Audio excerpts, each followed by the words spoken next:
मी विनोद बुधाणे, बहुजन मुक्ती पार्टी लोकसभा अध्यक्ष यवतमाळ वाशिम. मागील काही दिवसामध्ये ज्या शेतकऱ्यांच्या शेतामध्ये बोगस बियाण्यामुळे बियाणे उगवले नाही आणि बियाणे उगवले नसल्यामुळे त्यांना मदत मिळायला पाहिजे होती, परंतु आजपर्यंत कोणत्याही प्रकारची ज्या शेतकऱ्यांच्या शेतामधील बियाणे उगवले नाही, काही प्रमाणामध्ये यवतमाळ जिल्ह्यातील शेतकऱ्यांच्या संदर्भामध्ये ज्या बोगस बियाण्यामुळे कंपनीवर कारवाई सुद्धा करण्यात आली आहे.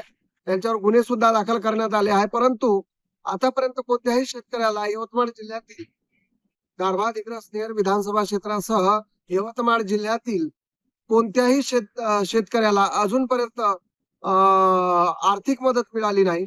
त्यामुळे त्वरित शासनाने या संदर्भामध्ये त्वरित पावले उचलून ज्या शेतकऱ्यांच्या शेतामधील जे बोगस बियाण्यामुळे बियाणे उगवले नाही आणि ज्यांनी तक्रारी केलेल्या आहेत अशा सर्व शेतकऱ्यांना आपण त्वरित त्यांना आर्थिक नुकसान भरपाई देण्यात यावी, अशी मागणी मी बहुजन मुक्ती पार्टीच्या वतीने विनोद बुधाणे करीत आहे.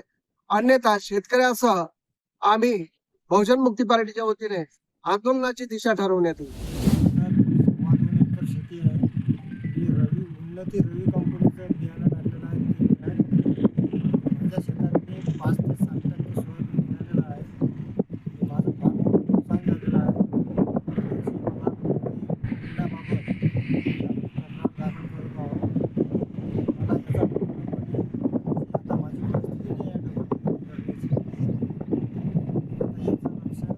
माझ्याकडे द्यावं.